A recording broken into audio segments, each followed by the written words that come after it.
Bueno, estamos aquí en la segunda instancia de Sociología, segunda instancia evaluativa, el segundo parcial, y mi nombre es Carrasco Leandro Damián. A continuación, lo que voy a dar, mi tema a desarrollar, va a ser lo que es la protesta social, el derecho y el Estado. Para llevar a cabo, para llevar a cabo el desarrollo de estos, yo quería utilizar como autores a Abramovich, la línea de trabajo en derechos sociales, económicos y culturales, Duvet, la crítica de igualdad de posiciones, la igualdad de oportunidades, y Gargarella, el derecho de resistencia en situaciones de carencia extrema. Para llevar a cabo el desarrollo de mi trabajo voy a empezar por lo que es el cumplimiento de los derechos económicos, sociales y culturales, por lo que es el puente, el derecho, y como medio, la protesta social, claramente utilizando los textos que mencioné anteriormente.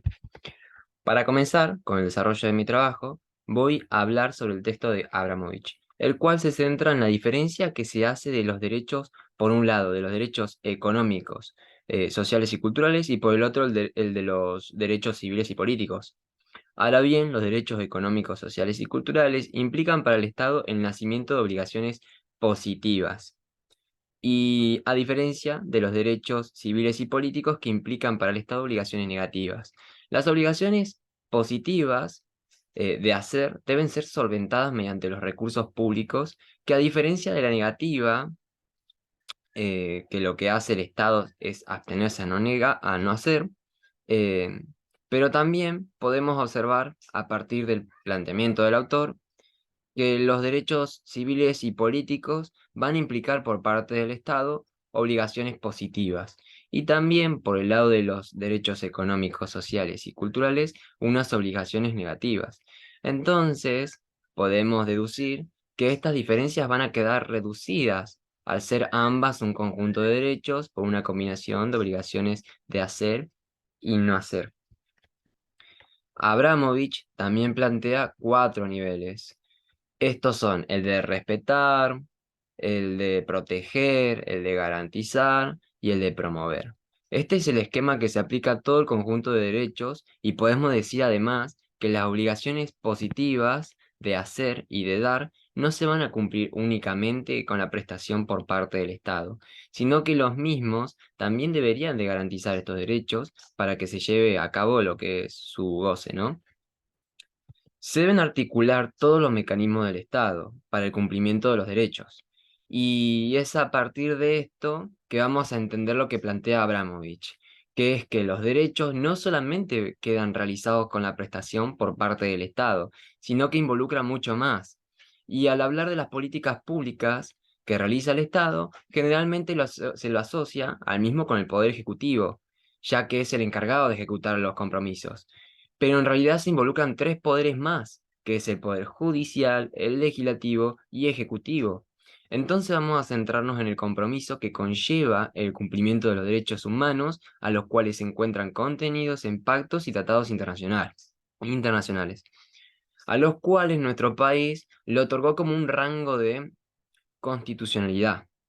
Podemos ver otra razón por la cual no se puede aludir a las diferencias de justicialidad entre los derechos, y especialmente los derechos económicos, sociales y culturales. Por otro lado, vamos a tener a el otro autor, que es Duvet, el cual nos va a hablar sobre la igualdad de posiciones, pero en realidad se va a tratar de una desigualdad de posiciones. No estaríamos hablando de una igualdad, porque por un lado van a estar los que más tienen y los marginados, o bueno, los desfavorecidos, ¿no? Esta igualdad de posiciones plantea lo que es una ruptura del lazo social, porque el Estado, al atender a los marginados mediante asistencia estatal, genera oportunidades, genera que dependan del propio gobierno. Y así es como se rompe de a poco este vínculo. Después, en base a la igualdad de la oportunidad que Dubé plantea, todavía es más más desigual que la igualdad de posiciones, porque la igualdad de oportunidades se plantea de forma universal, es decir, todas las personas tienen las mismas oportunidades y está en ellos aprovecharlas o no. Y aquí es donde va a entrar lo que es el concepto de meritocracia, que es en base al mérito, a lo que es el esfuerzo propio para poder ganarse sus propias cosas. Vos te esforzás más recompensa tendrás. Pero hay un problema con esto, porque hay ciertos factores que por ahí no considera, como por ejemplo las personas que tienen carencias en conseguir un empleo estable, una alimentación acorde o ideal, o al acceso a salud y demás. Entonces están por debajo de una persona promedio dentro de la sociedad. Y Dubet no va a poder utilizar este concepto de meritocracia si no se presenta primero una igualdad de posibilidades.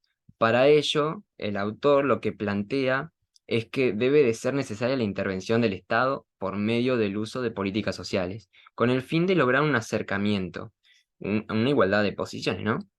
Y así cortar o acotar un poco la brecha entre aquellos que más recursos poseen con respecto de los que carecen de lo básico, y así volver a construir un vínculo social en el cual todos puedan partir de la misma línea de salida. Pero lo que sucede es que este lazo social en sí se encuentra quebrantado por la falta de cumplimiento de los derechos. Entonces, pasando esto, también tenemos los principios centrales de los derechos humanos, que nosotros sabemos que el Estado, al tener un compromiso internacional, va a estar obligado a dar fundamentos sobre sus acciones, ya que sus funciones, entre otras, va a ser garantizar justamente los derechos humanos y el cumplimiento de los principios centrales, como por ejemplo la universalidad, independencia, indivisibilidad, progresividad e inalienabilidad.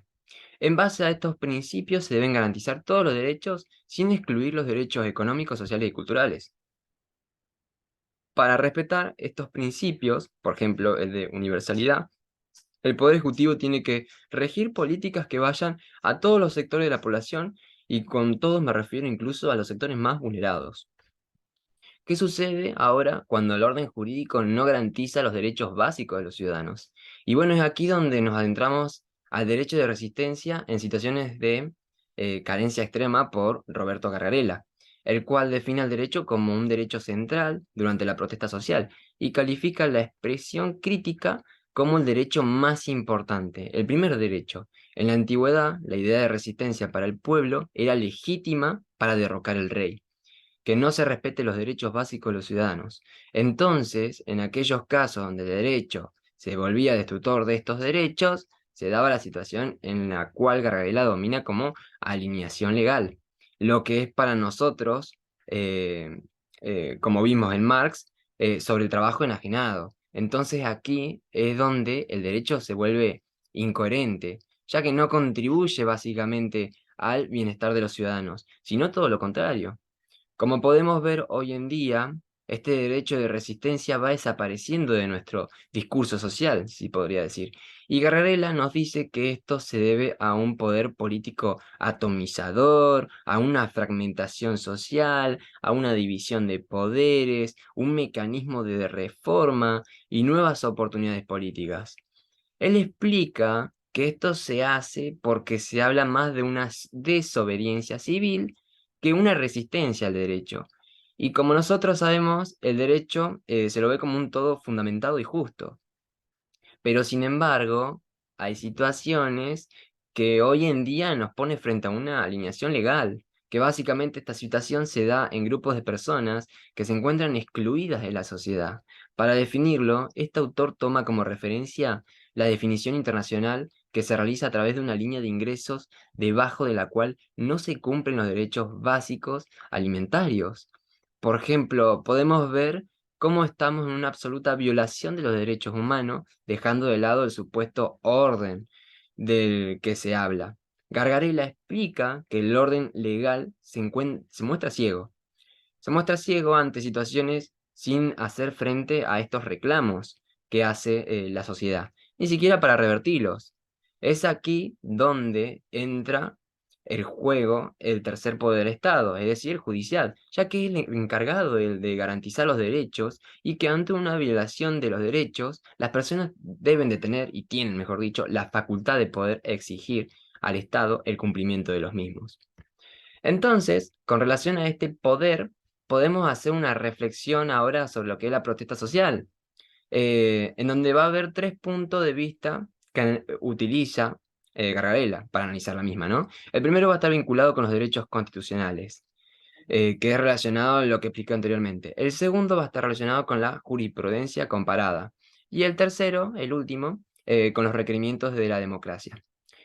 Entonces, teniendo en cuenta el segundo punto de Gargarella, explica cómo la jurisprudencia comparada nos sirve para reflexionar acerca de cómo se debe actuar a conflictos de derecho. Por ejemplo, nos encontramos yendo desde el puerto pesquero de Playa Unión hacia la playa Magaña, donde observamos a la izquierda de la vera de la ruta varias empresas dedicadas a la pesca. Hasta ahí todo bien. A unos kilómetros de allí, si seguimos continuando por la misma ruta, se va a poder observar un asentamiento ilegal, si se puede decir, por parte de familias de escasos recursos. La mayoría están construidos con trozos de chapa y cartones, reflejándose claramente que cada una de estas viviendas se encuentran divididas también en forma de loteo. Asimismo, el grupo de personas que habitan se encuentran entre ellos lo que son los niños de muy corta edad encima, mujeres embarazadas y hombres ancianos. Considerando que estas personas además no cuentan con movilidad, es decir, transporte, vehículos, y que tampoco pasa por el lugar ninguna línea de colectivo que los pueda trasladar, ya sea también a los niños a lo que es el establecimiento educativo o o alguna situación de extrema emergencia sanitaria, ¿no? Para poder llegar a un centro de salud cercano, pero ni eso. Entonces, ¿qué pasa? Se muestran vulnerables ante estas situaciones, como así también los propietarios de estas tierras, los cuales se muestran perjudicados por el accionar de estas personas. Aquí Gargarella dice que hay que prestar atención, hay que prestar atención porque se presentan derechos, o se tratan, mejor dicho, derechos básicos que tenemos las personas, que tenemos nosotros como sociedad, y que aún así el Estado no hace frente a los mismos. Entonces, básicamente, los jueces deben evaluar los medios con los que las personas cuentan para poder reclamar la justicia de sus derechos. Y por último, la importancia que va a tener la protesta social para la democracia es hacer visibles las situaciones de desigualdad que se viven. Va a seguir para, va a servir para debatir la carencia que pasan las personas y básicamente queremos vernos reflejados como una sociedad justa. La última mano que deberíamos de soltar sería lo que es la protesta social, así como también la crítica política, porque a través de ella nosotros vamos a poder mostrarnos. Bueno.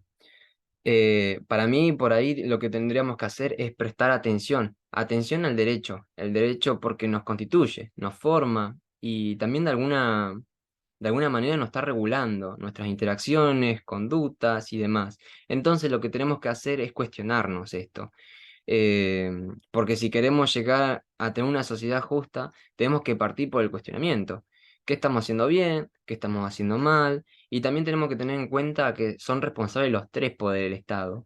Y que si estos no actúan de forma conjunta, nunca vamos a poder llegar a una sociedad que anhelamos o que deseamos, que sea justa, tanto para aquellos vulnerados como aquellos que no. Espero que haya sido claro y buenas noches.